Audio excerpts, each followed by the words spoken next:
No. Hello. Good evening. Good morning. So, um, I'm really sorry I'm late. I'm really late, but it's Marion time. So I wonder who's going to join me. You'll all be at work now or busy with your days, I suppose. Um, I'm in my, I'm dog sitting with my lovely doggies. Actually, where is she? Una, come and say hello. Come and say hello. Come here. Come here. Good girl. Wait till you. I think you've met her before. Some of you may have met her before. Say hello, Una. Isn't she lovely? She's so lovely, aren't you? But she does this licky thing. You're going to do it. Do your licky thing. She's not doing it now. Ah, there you go. Do it again. Oh, you're a lovely little girl. So, I'm dog sitting. And I clearly don't know my arse from my elbow. I had no idea it was Friday. And I just turned my phone on and checked my messages, and Anita was looking for me, and I was like, oh shit, it's Friday. I've been sat in the garden with the dogs for about half an hour, and yeah, anyway, I'm here now. And thanks for the contact. A few people contacted me after last week, not last week, the last live that I did, because yeah, and yeah, because I was quite upset, wasn't I? I was in a bit of a state, and I still am, to be honest. Not quite crying so much at the moment. But at the moment, I saw Tremaine, my kinesiology teacher. Oh, okay. Now I've called her. She wants attention. I feel mean not giving it to her since I called her. So Tremaine came yesterday. Get comfy. That's it.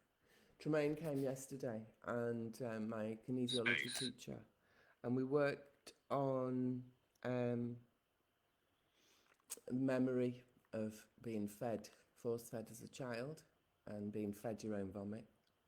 We worked a lot on it. It's really stuck. Yeah, that makes me upset. It's really stuck because the anger that was protesting when it happened was so over controlled. Good girl. Was so over controlled by my parents that it's like it has no life. It's not allowed. It doesn't like itself. The anger thinks it's bad because my dad's anger was so awful. My mum's anger was really awful as well. And between them, in that setup, that little situation where I was set up to have to eat food I didn't want, even after I'd been sick, on the plate, my mum used to say, don't do it on purpose. And I was like 2 or 3. And so it was all my fault that the table was angry because I wasn't good at eating. I didn't like food. I didn't like eating. It was actually, I love food. It was the anger at the table I didn't like. I don't like eating when I'm angry or crying, which crying usually happens when I'm angry as well, actually. Um, yeah, and just really, it's heartbreaking.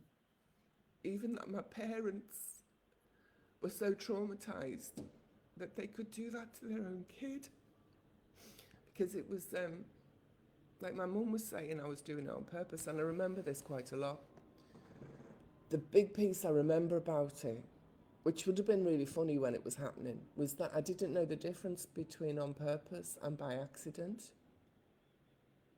Because when it was an accident, to me, like if you're little and you get excited and you piss yourself, you haven't done it on purpose. It was an accident. If you puke up because they're forcing food down your throat, you haven't done it on purpose. And that wasn't even an accident, but it is kind of an accident. And so my mum had this thing where if you were being naughty, you were doing it on purpose. And it was because she was so devastated by the violence from my father that she had to do everything she could to try and stop it, to try to mitigate the violence. So she sided with him when we were naughty. And we weren't naughty, we were just children. We were traumatized children, and we were scared, and we acted like idiots when we were scared. I went hysterical. My brother went to chaos. As the oldest. And so my parents didn't know how to deal with chaos or hysterical, so they beat the shit out of it, basically, to subdue it, so it didn't impact on them. And my dad needed nothing to upset him because he would murder somebody if he was upset. And he kind of knew that. But he lived angry. He lived an angry life. His dad taught him how to fight. And he had to fight as a little kid. He was in a home. People robbing food off his little brother. So he had to defend himself. He learned how to kill people, basically. Just destroy what's in front of him. And but my mum didn't know that until she'd married him over a year. Well over a year. In fact, my brother was already born when she found out. Because my dad started beating my brother before I was born. He was 18 months old when I was born. So it's heartbreaking that humanity has been led to the point where we torture each other. We torture our own children, or we torture our parents, or we torture our partners. And we're not doing it on purpose. But it isn't an accident. Because we believed in the authorities so much. Like, my brother's in academia at the moment. He's done a PhD. He's working with some universities and different organisations around the planet. And I know he's involved in some projects. And he is actually defending the academies, the academic bodies, the police, the education system, the politicians. He's defending all of those people through his work. But actually, the people who need his help are the traumatized ones that are traumatized by those systems. In academia, they're still teaching people things that are well proven not to be true. I mean, especially in stuff like biology and medicine and different forms of, health things. They teach what the pharmaceutical companies will sell. And they're not allowed to teach the truth. There's a guy called Bruce Lipton who talks about this. He's a PhD, he's a doctor. And he used to teach medical students. And he's all about things moving in and out of the cells and cell environment. How the cell adapts to its environment, what it does with the environment, how it lets things in, how it lets things out. He's very specific about cell behaviour. And he knew that cells behaved in a certain way, and it was being taught wrongly in universities. And they refused to change it. They said, no, because this is what we teach. You teach what we teach or leave. So he left. Brilliant mind, brilliant understanding. And he's gone on and created, and now he's in a really big spiritual role. He's found himself now in the God Squad, if you like, in the hippie God Squad. And he's a beautiful soul. And he's changed his own life by understanding what he was talking about. And what he talks about is the biology of belief. So if I believe that academia are in charge, like as a child, I believed my dad was in charge, because if I didn't do what he said, he'd beat the shit out of me. With academia, if you don't do what they say, they call you an idiot and humiliate you in front of the community, in front of the collective. So they punish us to make sure we do what they say. It's a standard practice for humanity, isn't it, at the moment? Look at the government punishing us. I mean, how unsafe do girls and women have to be before anything happens? And the stuff about those boats, I mean, don't tell me, the life jackets get collected by officials and handed to the next boat. The boats that they're using are getting shipped back to France to be used again. By who? Who's paying for it? Tell you who's paying for it. Well, I'm not, because I don't pay tax. You are if you pay tax. You're paying for those boats to bring people here. Nobody's stopping it. It's a plan by politicians that live above country levels. This is the World Economic Forum and all of those kinds of people who want one world government. And so the way that they're going to make one world government is by weakening us. And the way they weaken us is by diluting our communities. The way they dilute our communities is make us scared and push loads and loads of people into our space that don't know who we are. They don't know how to act around us. They're scared, and so they try to dominate us. It's horrible. And we're just little humans at the end of it. But we're not really just little humans. We're more than that. You're more than this. I'm more than this. We are so powerful, and yet we feel that following the authoritarian lead is the only thing to do, which is why you pay tax. I gave up doing that over 10 years ago, and interesting, nothing's ever happened. So you're really scared, aren't you, that if you don't pay your bills, what will they do? Take your house away, take your kids away, take your car away, take your freedom away, put you in jail. They've already got your freedom. You're working for them. You're working to pay your taxes. You're working to pay your bills. You're not working for yourself. You're working to pay them to keep you in a cell, basically. It is a prison, and it's as big and as beautiful as your house is. They could come and take it tomorrow, and in your heart of hearts, you know that, which is why you try and keep them happy. So, doom and gloom, eh? Fucking hell. But yeah, it's been a really weird couple of weeks with people are just so worn down by life and by the systems in life. It's like, yeah, it's just this like real unhappiness, isn't it? About not being able to see the light at the end of the tunnel for so many people, because you haven't even got a chance to look up at the tunnel because you're so busy trying to sort the shit out that's here now, that the shit that's come from the past, the bills, the payments, the stories, the situations, all the horrors from the past and what you're trying to deal with. You can't look in the future. You take your eye off the ball here now, you're going to get your legs swiped from underneath you, aren't you? Financially, health-wise, education-wise, whatever it is. We are all so fucked up, and at the same time we're so beautiful. I've had some amazing conversations with people this week, just walking on the heath with the dogs.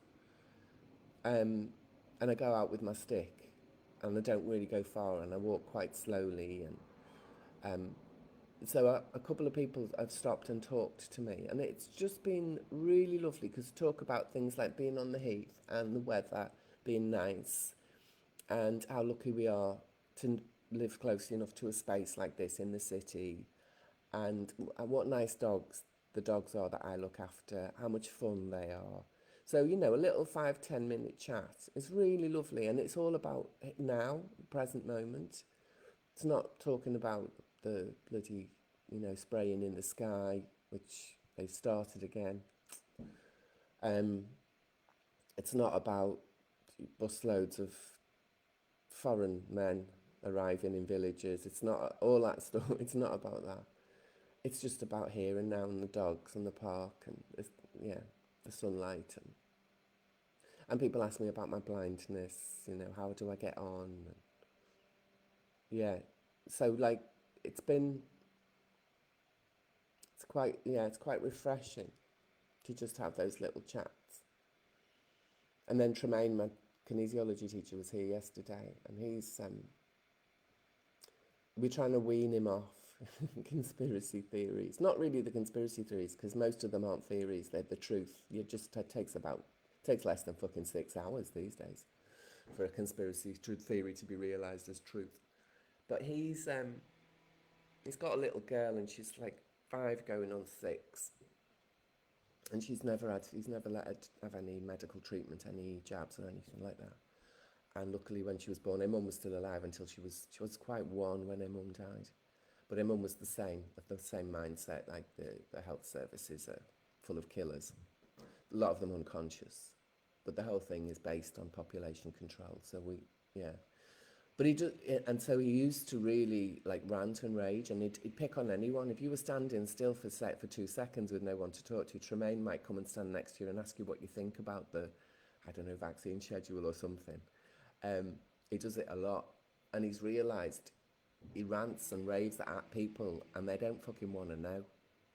And he turns them off, even being interested in talking to him, because he raves and rants so much. So we've been working on his angry ranting. And again, for him, it's really heartbreaking. The two really big traumas that we worked through with him are going to boarding school. He was put into boarding school at the age of 9. He was 9, thank God he wasn't even younger. He was put in at 9. And he said he was, what was the word he used? Implored. You obviously wouldn't use that if you were 9, but as an adult he did. He said he was imploring his parents for hours and they just left him. And he was devastated, and he loved his parents. He's not like me. He did another thing where he didn't like them. He really loved them, and he really wanted them to take him home, and they didn't. So it's not fair, was his sense of it. It wasn't that he was bad, it was that it's just not fair. But his younger trauma was when he was first born, his mum had really serious depression, and they were little socialites, his mum and dad. And she didn't quite know how to deal with him, so she just used to leave him in his cot. And she'd feed him and leave him in his cot for quite a long time, like months and months and months. This happened. And so Gabor Mate has a similar story. His mum was worried about the war, and so she wasn't available to him. So Tremaine's mum in the same way wasn't available to him. And so he's got a type of ADHD. And Gabor Mate is the same. He talks about his ADHD as well.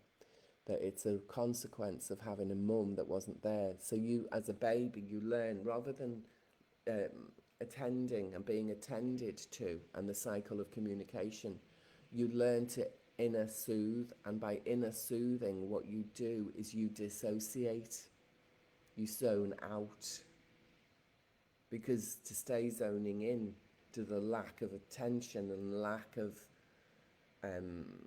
connection to your mum is too painful, so you just zone out. So he's very good at being zoned out, and he's got this huge thing about it's not fair, and he'll fight for it to be fair, but he fights through arguments. He's not a fighter, he's not physical at all, he's quite small actually.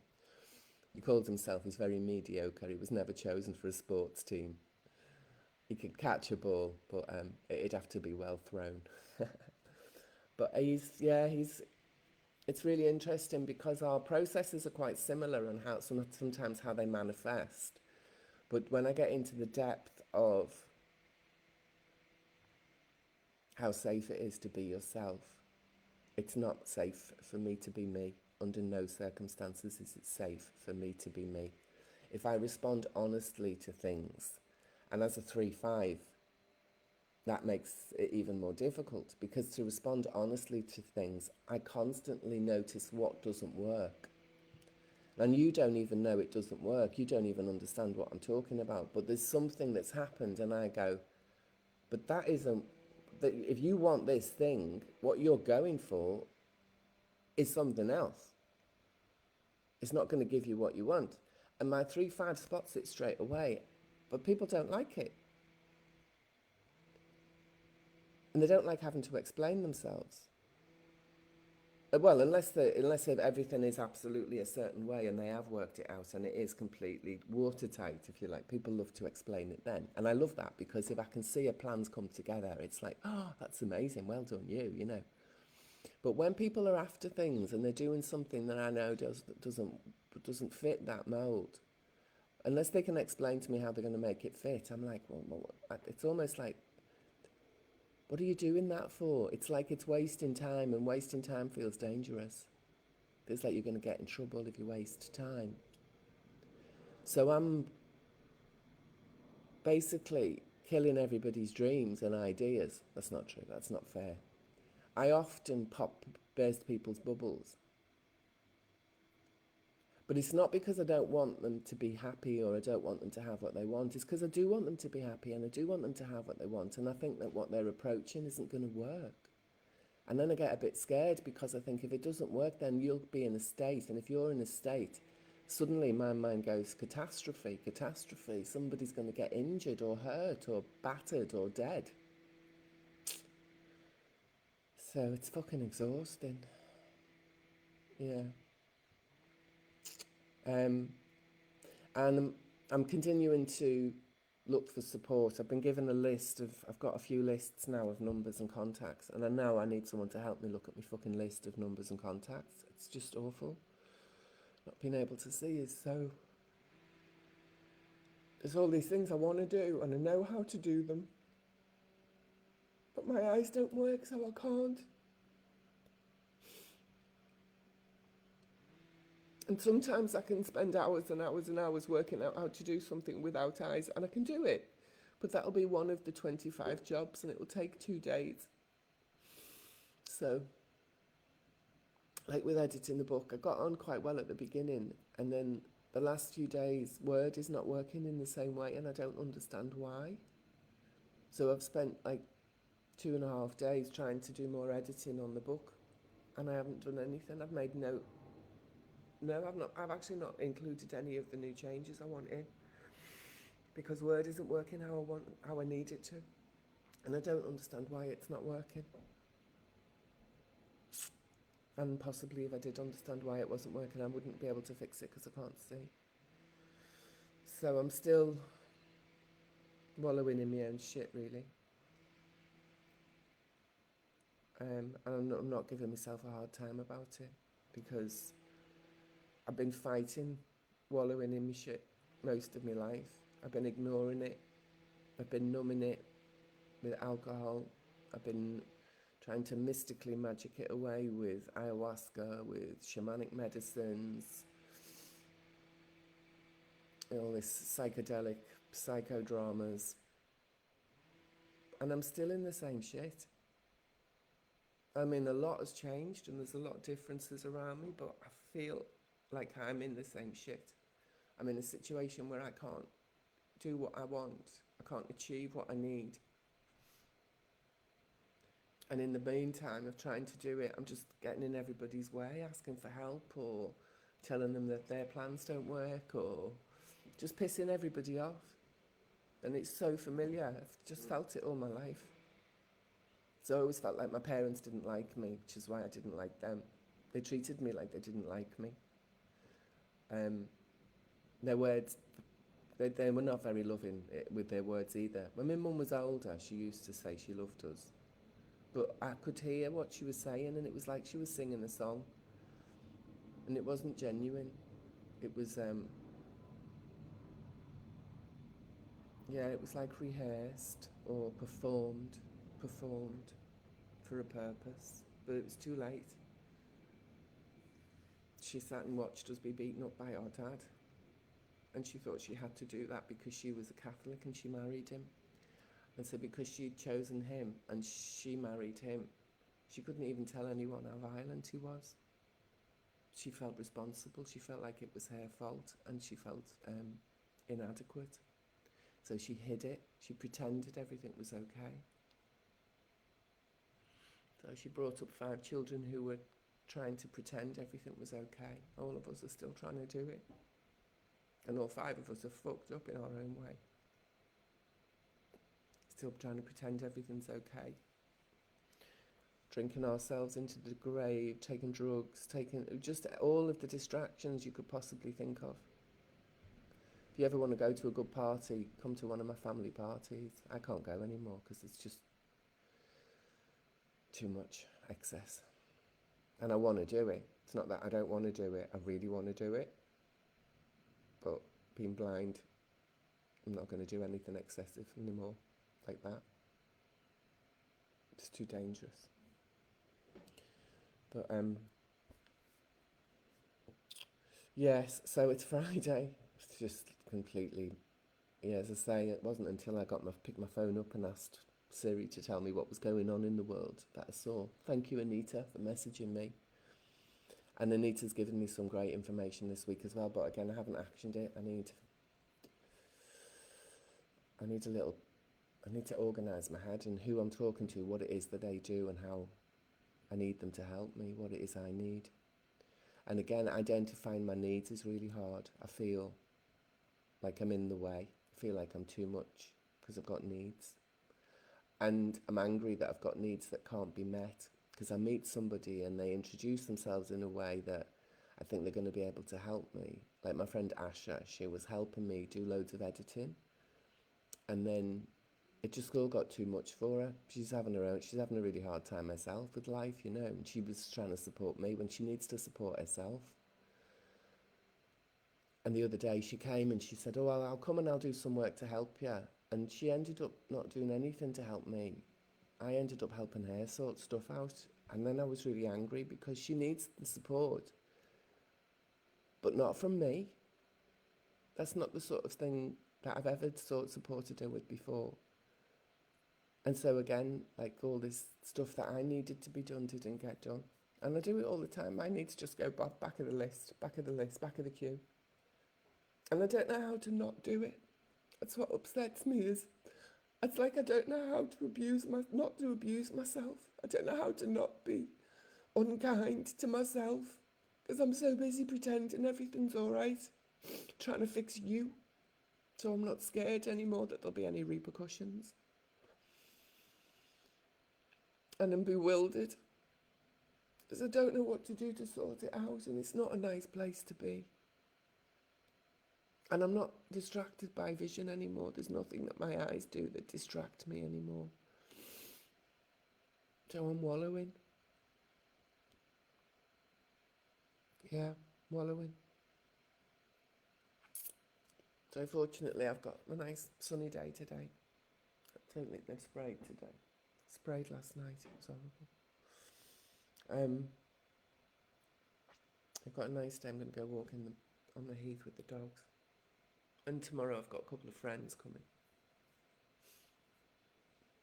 They're going to come and spend the day, hopefully. Take me to the farmer's market in the morning, and then we can come back and cook some food. So I'm looking forward to Saturday. And then I've got a few people coming to visit next week. Anissa's coming to visit me next week, aren't you, Anissa? So that'll be lovely. And I think my brother Terence is going to come as well. I need to work out what day he's coming on. See if I can find his messages. Otherwise I'll end up with everybody here on the same day, and then I'll have nobody around when I need company on the other days. Anyway, I'm sorry I was late. I'm glad I came. And yeah, fucking hell, razor blades, innit? 8 a.m. live to slash your wrists too. That's Marion's turn at the moment. So I might do it again in 2 weeks to see what state I'm in then. I think if I've seen Tremaine the day before, it always brings up so much stuff. We work so deeply on stuff that I'm really raw in the morning afterwards. I might need not to have him come on a Thursday before a live. Yeah.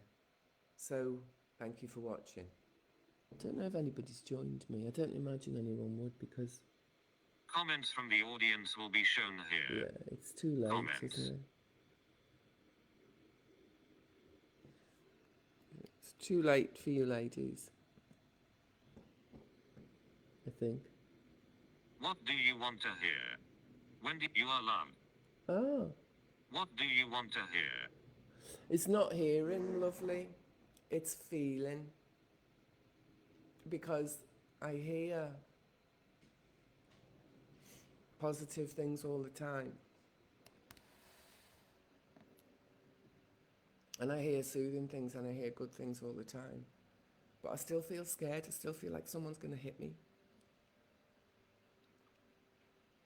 I didn't even know that's what it was until I found kinesiology to help me. But I feel like everybody's about to give me a slap. That's basically what I feel like. I felt like it my whole life. I'm about to get into trouble. They're going to find out that I've done something wrong, or I'm going to do something wrong now, and so I'm going to get hit any minute. And because my mum and my dad both did it, and everybody did it. I mean, I loved my nan, but and even my nan hit me. You know, everybody would hit you. When we were kids, it was just, that was it. It was allowed. I was brought up in a city place in Dublin, and it was poor. And the kids, everybody had 15 kids, 16 kids, 17 kids. And you just had to slap them to keep them all in tune, in check and in order. So that's, my body's expecting someone to come and hit me at any minute. So I'm sort of braced, pretending everything's okay, hoping they won't hit me. So as soon as anybody gets a little bit upset, that fear of me being hit is the first defender. And she comes people pleaser. She's very manipulative, she's funny, she's clever. She can insult as well if she feels strong enough to fight her own corner. Or I talk about it because it's when I'm acting, I'm identified as the people pleaser. I feel strong enough that I could hold my own, but I still think I'm going to get hit. It's not that I don't think I'll be hit. And when we got hit really hard. So, yeah, it's... and I had 4 brothers where we used to do play fighting. You get hit really hard. And I always said I was the same as them. I wouldn't be different because I was a girl. Yeah. Oh, that's nice that Wendy's here. Is that you, Wendy Wendy Snedden? Snedden. Yeah. You are. What do you want? You are love. Oh. What do you want to hear? Community standards. What do you want to hear? Marion Bevington. No, that was me sending myself a You are text. loved. Thanks, Wendy. Yeah, it's... What do I want to hear? What do I want to hear or what do I need to hear? Because they're very different as well. What do we want and what do we need? I don't even know what my needs are. It's becoming clearer now that I can't see because I have lots of new needs now. And this just makes me cry. I feel absolutely fucking useless and helpless. And I'm still getting on with stuff. I've done really well. You know, I've got the book, I've got loads of content. I've got people helping me to organise it. And I just... Yeah, I want...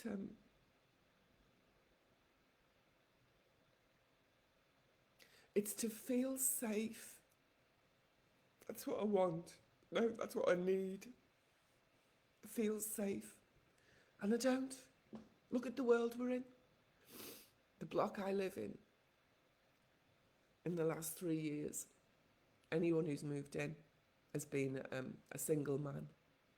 There's loads of single flats in my block, 1-bedroom flats. There's been no females and no one with an English accent has moved into my block in over 2 years, 3 years. And it's getting, like, regularly now, people coming in. There's been attacks in the block. I mean, a few of the people I've spoken to on the Heath have been talking to me about how it's not safe. You shouldn't be on the Heath after 7 in the evening. Well, it's still bright daylight. And it's like, it's not, yeah, I don't even want to talk about the details of it because you just sound like a total fucking racist. But I actually don't care if I sound like a racist anymore. I am a racist. I'm all for the human race. But yeah, it's like, I just want to be able to, I'd love to know what it feels like to feel safe, because I don't, I've got no idea. No idea. I've always been scared. And it shows up in my frames when I'm skinny. I'm beyond stupid skinny at the moment. It's a bit sad, really, how skinny I am.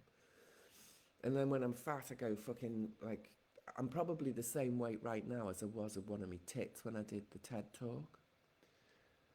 So when I'm fat, I'm fucking massive. When I'm skinny, I'm stupid skinny. And nothing in between.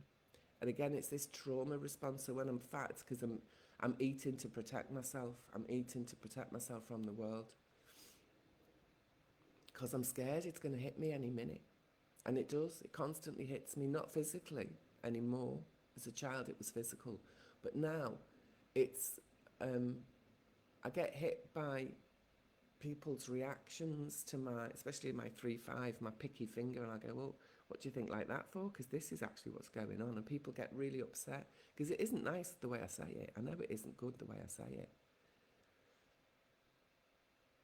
My intention is to give them good advice, really, or to stop them pissing in the wind, wasting time, and achieve what it is I'm assuming they want. What it appears to me that they're saying they want or they need. And I think that that's not going to work. But me saying it's not going to work upsets them. And then with the whole academia thing, I mean, I'm hoping the next time I see my brother it'll be a bit easier, but it's quite easy for us to have a fallout because he's so wedded to academia, and I can see the destruction it's done. And the fact that they're so hoity-toity and arrogant is actually how they survive, and he's become hoity-toity and arrogant about his academia. And he's really, his addictions are off the scale. My whole family, addictions off the scale. All sorts, like shopping addiction, eating addictions. It's not all sex and drugs and sausage rolls, it's everything. Workaholic, social media-aholic, alcoholic, people pleaser-aholic. It's my flavour at the moment. Except I'm not doing it very well because I keep getting upset because I'm recognising how scared I am and how sad I am. Yeah. Anyway, thank you for joining me, Wendy, and whoever else has been joining me. Put the razor blades away now. The fucking misery is over. I'm going to restart my computer. I'm going to switch everything off, switch it on again, get Word going again, and see if I can get Word to work and actually get some more editing done. Yeah, and go for a nice long walk with the dogs. So remember to live, love and laugh every day. So I'm living because I got out of bed. I'd spent a long time not doing that before when I was blind. When it first came on, I would stay in bed for days and days. So I think getting out of bed is enough to say I've ticked that box. I'm living. And laugh at the madness sometimes. Laugh at the dogs. The dogs are funny. They make me laugh. And love, I don't know. I love the dogs, actually. I think that's a good place to start. It's easy to love dogs, isn't it? Because they don't talk to you. They don't answer you back. And these two are really good. If I ask them to do something, they generally do it. I mean, they're not overly obedient. They don't jump to attention or out. But you only have to ask them 2 or 3 times and they'll follow you or they'll do whatever it is you want them to do. So I really like that. I'm not scared of them. I don't think either of them would ever bite me or turn on me. Although I did brush the little one the other day and caught a big knot in the comb. It was close. She went for me. But she went for the comb, not me. But I really trust that they wouldn't. So I'm not scared around them. But now, after people telling me all the shit on the heath, I'm a bit scared to go on the fucking heath. Because I like to go up the back here, up the back end, and it's quiet and there's hardly anyone around. And the reason I like that is because I can take my time, I've got my stick, I can trundle along, not get distracted by people. So I go to the quiet part, but then every time I see people up the quiet end now, they're telling me, be careful. Because there's some strange men on the heath. Fucking horrible, horrible, the world that we're living in. So whatever world you're living in, where do you live, where do you love, and where do you laugh every day? Oh, and what are you grateful for? I'm grateful for being in this house with the dogs, actually. Because I was just messing around with them this morning that I didn't even look at my phone. We were out in the garden. I was trying to make sure I didn't walk in any poo or wait. See, that even that, I can't even walk in the garden very easily and I can't pick up their poo anymore. The stepping wee, I don't really care, to be honest. But yeah, thought I'd get a little bit of sun on me because I'm a bit pasty. Well, I'm a bit better now, pasty and skinny. I don't like being pasty and skinny. Mainly because other people keep commenting, actually. I don't care because I can't see. Don't matter. Doesn't it's not nice when you bang yourself because it really fucking hurts when you're skinny. But yeah, everybody keeps telling me. I'm like, I'm tired of people fucking telling me now. So again. Ugh. But what I am grateful for is being in this lovely house with the lovely dogs, and I've got enough wellness that I can still go out and walk in the park, even though it might not be safe anymore. Yes. So what are you grateful for? And what's your intention today? My intention is I'm going to take them for a walk first, and then I'm going to come back and I'm going to switch my computer off before I leave. I'm going to come back and start it up again, see if I can get Word going and do some more editing. That would be a nice thing to be able to achieve today. And play with the dogs, because I brush them both. I do it every day just as something nice to do, because you can do that when you can't see. Yeah, and I've got a bit of nice chicken soup that I made the other day. So hopefully that's not too old. Anyway, thank you. And I know that when I'm in this state, I receive loads of love. And I do really, I like it, appreciate it. And maybe one day, it'll make a difference to the bit that's scared, that's really, really scared. Because at the moment, nothing's changing how fearful she is. Her blindness has made it so much worse. She's so scared. She can't see anything. She can't see that she's safe anymore. It's really scary.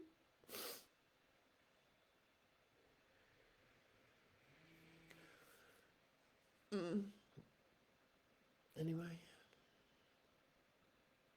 I think that's enough. I'm going to go and get ready for our walk. That's what I'm going to do. All right, lovely ladies of the Live, Love, Laugh Lounge, all you wise women, go forth and multiply your ideas, obviously. Most of us are too old to do multiplication of flesh anymore, aren't we? Is this actually going to go off now? I switched your woman off because she was doing me head in. Give feedback. End live video. Oh, there we go. So this nice fella talks a lot less. Thank you. And I'll see you in 2 weeks. God knows what time it'll be.